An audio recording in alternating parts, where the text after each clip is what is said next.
Ever stared at a sprawling project, a to-do list that seems to multiply overnight, and wondered, how many hands do I need on this thing? Or perhaps you're envisioning a collaborative masterpiece, a symphony of teamwork, and the question pops into your head, can everyone join the party? If those thoughts have ever crossed your mind, especially in the context of organizing your life, your work, or your passion projects, then you're in the right place. Because today, we're diving deep into the world of Trello, that visually intuitive, card-based project management tool that's become a favorite for individuals and teams alike. And we're tackling a question that's probably on your mind. Just how many people can actually join a Trello board? Think about it. Whether you're planning a wedding with a dozen family members offering input, coordinating a marketing campaign with a cross-functional team, or even just trying to wrangle your household chores with your partner and kids, the number of collaborators matters. You need a digital space that can accommodate your needs, whether they're intimate or expansive. Now, before we get to the nitty-gritty numbers, let's take a quick detour to appreciate why this question is so important in the first place. Trello, at its core, is designed for collaboration. It thrives on the idea of shared visibility, task assignment, and seamless communication. Imagine trying to manage a complex project through endless email threads or scattered sticky notes. The chaos. Trello offers a visual antidote to that disorganization, allowing everyone involved to see the big picture, understand their roles, and track progress in real time. Each Trello board acts as a central hub for a specific project, team, or workflow. Within these boards, you create lists to represent stages or categories, and then populate those lists with individual cards that represent tasks or ideas. You can assign members to these cards, set deadlines, add attachments, leave comments, and essentially build a dynamic ecosystem for getting things done together. So, the capacity of a Trello board directly impacts how effectively you can collaborate. If you're limited to a tiny handful of members, it might not be suitable for larger teams or community-driven projects. Conversely, if a board can theoretically hold an unlimited number of people, how do you maintain clarity and avoid overwhelming the system? This brings us to the heart of the matter. What are the actual limits, if any, on the number of people who can join a Trello board? The answer, like many things in the tech world, isn't a simple single number. It depends on a crucial factor, your Trello subscription plan. Let's break down the different Trello plans and their corresponding member limits. For individuals and small teams just starting out, Trello offers a free plan. This is a fantastic way to get acquainted with the platform's core features and see if it fits your workflow. The good news here is that on the free plan, Trello does not impose a strict limit on the number of members you can invite to a single board. Yes, you heard that right. You can theoretically invite dozens, even hundreds, of people to collaborate on your boards without paying a dime. However, before you start envisioning a board with your entire extended family and all your Facebook friends, there's a crucial asterisk to consider: practicality and functionality.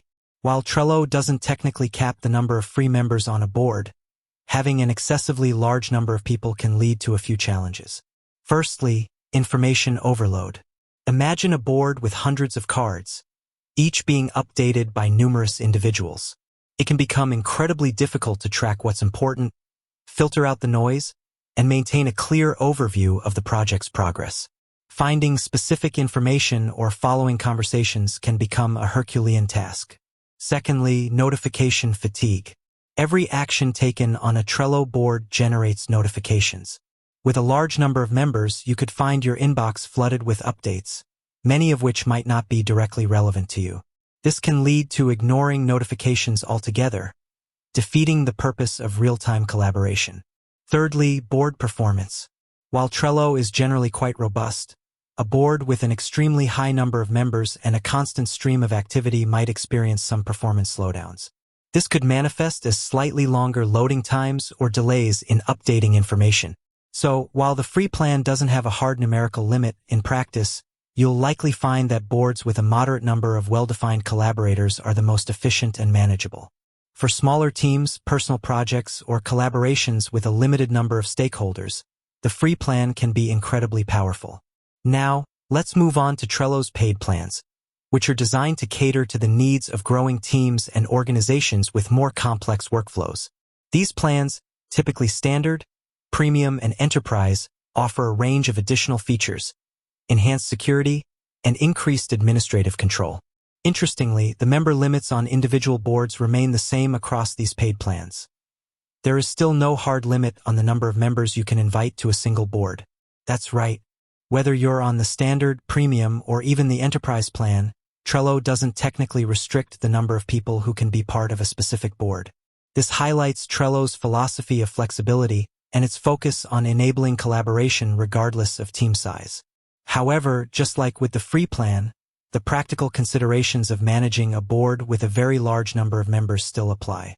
The potential for information overload, notification fatigue, and performance hiccups remains. So, if there's no hard limit, how do the paid plans address the challenges of managing larger collaborations?